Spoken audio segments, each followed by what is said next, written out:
보라 인내하는 자들을 우리가 복되다 하였다니 너희가 욥의 인내를 들었고 주께서 주신 바 그 목적을 보았거니와 주는 가장 자비한 자요 긍휼히 여기하는 자니라. 네.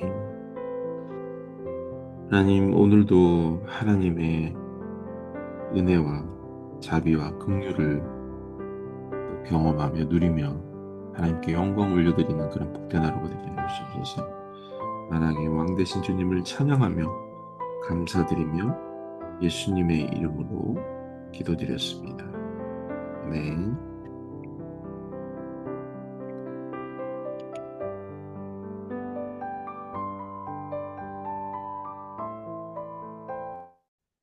네. 오늘 하나님 말씀 로마서 9장 14절에서 24절 말씀입니다.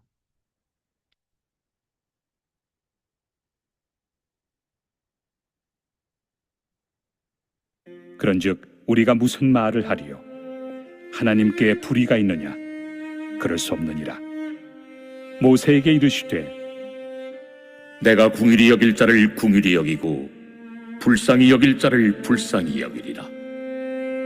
그런즉 원하는 자로 말미암음도 아니요 다른 박질하는 자로 말미암음도 아니요 오직 긍휼히 여기시는 하나님으로 말미암음이니라.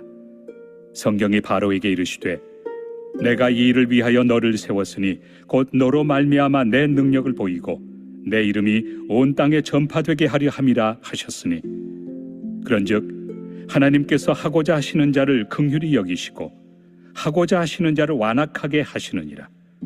혹 내가 내게 말하기를 그러면 하나님이 어찌하여 허물하시느냐? 누가 그 뜻을 대적하느냐 하리니 이 사람아 내가 누구이기에 감히 하나님께 반문하느냐? 죄음을 받은 물건이 죄은 자에게 어찌 나를 이같이 만들었느냐 말하겠느냐? 토기장이가 진흙 한 덩이로 하나는 귀히 쓸 그릇을 하나는 천히 쓸 그릇을 만들 권한이 없느냐?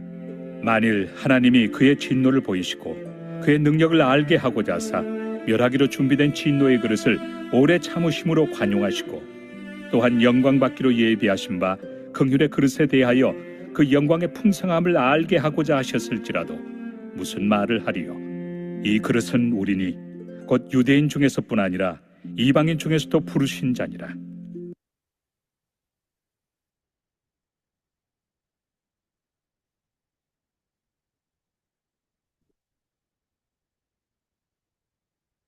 사람들은 종종 왜 어떤 사람은 믿고 어떤 사람은 믿지 못할까라는 질문을 던집니다. 바울도 같은 질문 앞에 서며 하나님이 공평한 것 아닌가라는 반문을 14절에 이야기합니다.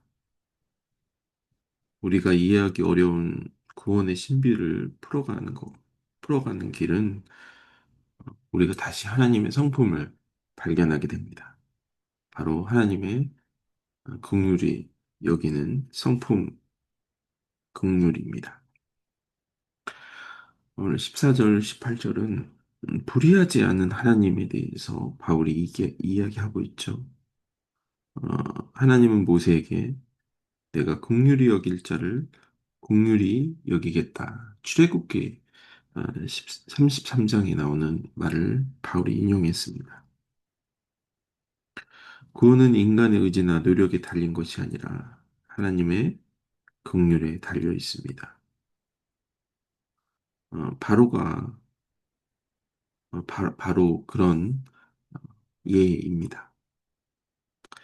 하나님은 어, 바로의 완악함을 통해 하나님의 능력을 나타내셨습니다. 그런데 이 의미를 오해하게 되면 바로가 어, 하나님의 꼭두각시였다라는 그런 의미가 아니라 그의 완고함마저 하나님의 주권 역사 안에 사용되었다는 그런 의미입니다. 이제 19절에서 21절까지는 토기장의 이야기가 나오죠. 그렇다면 하나님이 예, 누구를 하나님이 누구시기에 지은 바 물건이 지은 자에게 질문하겠느냐? 어, 누구는 택하고 누구는 버리는데 반문할 수 있죠. 누구, 우리에게 무슨 책임이 있습니까? 하나님이 다 선택해놓고라고 그런 이야기를 할 수 있죠.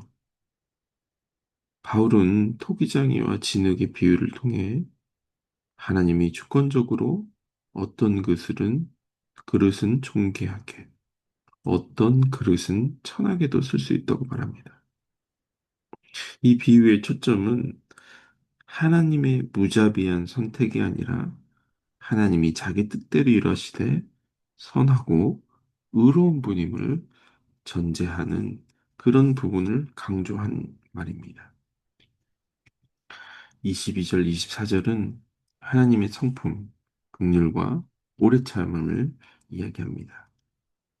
하나님은 진노를 당연히 내릴 수 있지만 오래 참으시며 긍휼히 여겨주십니다. 멸망받아야 마땅한 자에게도 인내하시고 택하신 자에게는 풍성한 영광을 주십니다. 근데 이 긍휼이 유대인뿐 아니라 이방인에게도 미친다는 것이 하나님의 역사입니다. 마태복음에 보면 예수님은 나는 긍휼을 원하고 제사를 원하지 않는다고 말씀하셨습니다. 바울이 말하는 하나님의 주권은 무섭고 매정한 차가운 예정론이 아니라 십자가에 드러난 하나님의 사랑과 긍휼을 이야기하고 있습니다. 예수님의 십자가는 하나님의 진노와 긍휼이 동시에 만나는 자리입니다. 우리는 하나님의 긍휼을 의지해야 합니다. 오늘도 그분의 사랑과 은혜를 또 누릴 수 있습니다. 내 노력과 조건으로 구원이 결정되는 것이 아니라 하나님의 자비로 주어진 은혜임을 고백합시다. 우리의 교만이 아니라 겸손으로 우리의 성품을 이 긍휼이 우리를 바꿔 주십니다. 그리고 하나님의 인내하심을 끝까지 기억합시다. 하나님은 죄인을 즉시 심판하지 않으시고 오래 참으십니다. 우리에게 아직도 믿지 않는 가족, 친구, 어, 수많은 기다림이 우리에게 남겨져 있습니다. 하나님의 긍휼을 소망하며 또 그것들을 붙들며 기다립시다. 또한 우리가 오늘 긍휼함을 갖는 그런 그릇으로 오늘 하루도 살아갑시다. 우리는 하나님의 긍휼을 경험한 사람들입니다. 다른 사람을 정죄하는 그런 그릇이 아니라 긍휼을 흘려보내는 그런 그릇으로 살아야 됩니다.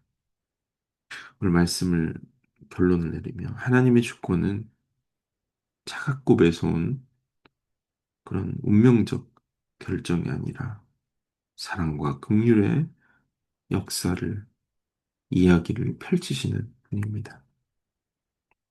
그분은 심판하실 때에도 오래 참으시며 긍휼로 우리를 부르셨습니다.